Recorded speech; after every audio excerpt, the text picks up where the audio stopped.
Hello and welcome back to my channel. My name is Charlene and today I'm going to be doing a mini book haul for you. So in July I put out a Q2 book haul and my plan was to do a book haul every 3 months because I thought I wouldn't be buying a lot of books every month. However, if you saw that video, you will notice that it was almost an hour long because I had over 30 books. And I would rather have a shorter video where I can talk about a few books a little bit more if I want to, rather than a longer video where I feel like I barely got to talk about the books that I wanted to. Or that if I talk about the books more, then it's just a really, really long video. So I don't have a lot of books to talk about today, but I want to go ahead and talk about them while there's only a few of them. So here we are. The first book you likely would have seen in my August TBR video because that video is coming out before this one, and that is The Seaside Corpse by Martha Jocelyn. This is the 4th book in the Aggie Morton Mystery Queen series, and it is the final book in the series. I read the 3rd book, The Dead Man in the Garden, in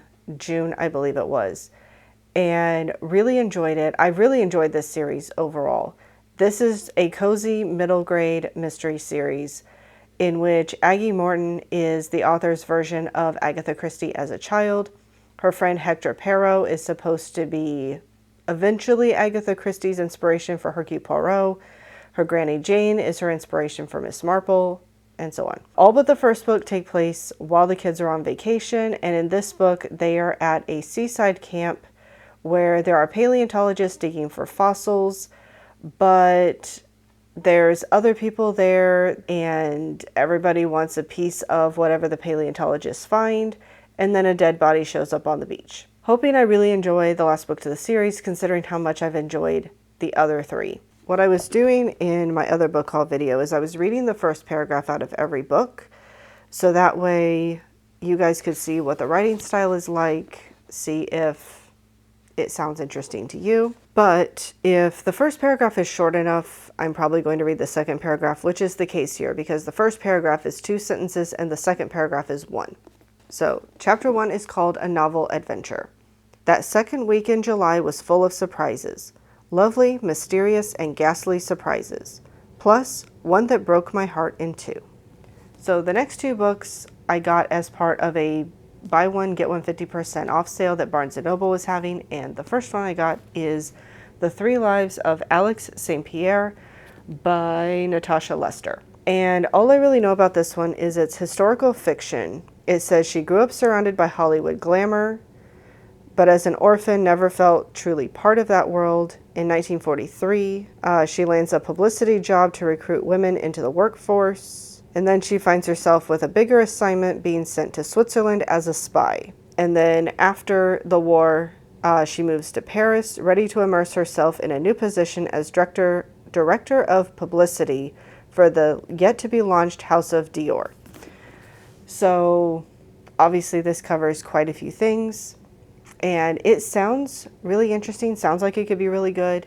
So hoping that I enjoy this one. And apparently this author has written quite a few books set in Paris, because we have The Riviera House, The Paris Secret, The Paris Seamstress, and The Paris Orphan. So chapter 1 is Paris, December 1946 to January 1947. Only if ladders and tins of paint were now being worn by fashionable Parisians could Alex possibly be standing in the doorway of a couture house. She ducked to avoid a passing plank and wondered, for at least the 100th time since she'd broken her contract and boarded a ship in Manhattan on the basis of just one scant telegram from Suzanne Lulling, if she'd done the right thing. The salon was in a total state of dishabille, with nary a gown or mannequin in sight, and Alex's first and overwhelming apprehension was that this new couture house would probably topple off its pumps at its very first showing. And then the next book that I got as part of that sale is by an author I have read from before, and that is Here and Only Here by Christelle Debout.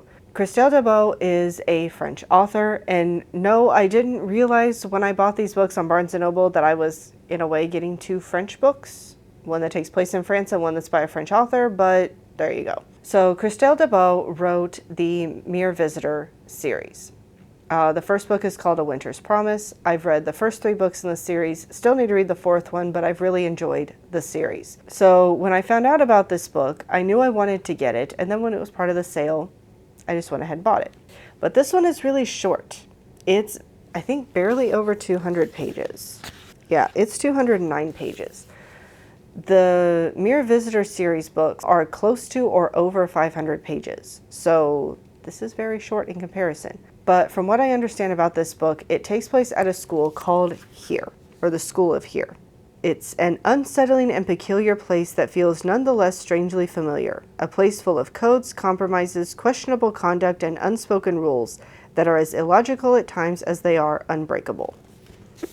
So, I don't really know much more about it than that, but it sounds really interesting, and like I said, I've enjoyed her other series, so I'm hoping I enjoy this one as well. And the first chapter, if I'm reading this correctly, is from Iris's perspective.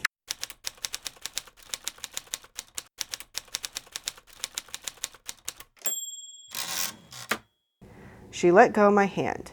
Didn't even wait until Mom's car had turned the corner. I look at what's left of her face under that mass of hair. She got trashy this summer. Bad makeup, hair dye disaster. She didn't say why she let my hand go. No need to. I get it. I've been getting it for ages. I got Dad's illness. I got Mom remarrying. I got every pregnancy that followed. No one explains anything to me, but I get things the way a weather vane knows the way the wind's blowing. So I get that it's over for hands. It's a law in the New World, which is much older than me, that's about to swallow me up on the other side of the gate. All right, and the last 2 books are both new releases this year, which actually I guess Here and Only Here is also a new release this year, if I understood correctly. But the first one, I've been wanting to get to this one, but I didn't own it yet. And that is Finding Margaret Fuller by Alison Pataki.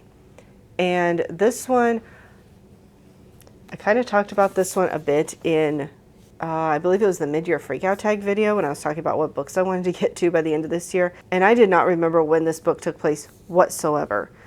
Because I was thinking the 1920s, and apparently I was mixing up this book with the movie Midnight in Paris, because he meets a lot of people there, and I was assuming it was the same people here, and it is not. So Margaret Fuller, like I said in that video, I believe she was a real person from what I've understood from this book. And she met a lot of people during the time in which she lived, which I believe was about the 1830s and 40s.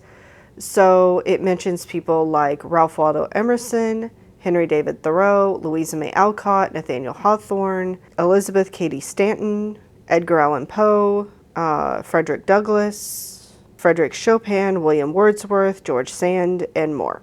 And it sounds like part of it is in different parts of the US and part of it is in Europe. So she apparently met a lot of people throughout the course of her life. So with that many people that she's meeting, it does sound like it could be a really interesting book.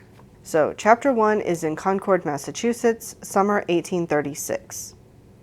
I know that Mr. Emerson is expecting me. It was he, after all, who invited me here. And yet, as I approach the front door of his grand white home, I feel a twinge of nerves. I pause, staring up at the house, an imposing structure set back from the Cambridge Turnpike, hemmed by a fence, the columned porticos and rolling green lawns lending the place a simple, stately elegance. Bush is what Mr. Emerson called the estate in his letters, when he wrote to invite me from Cambridge out to the country for a week's visit. And the last book that I bought recently is very much a new release, and that is The Nightmare Virus by Nadine Brandes, which just came out in July.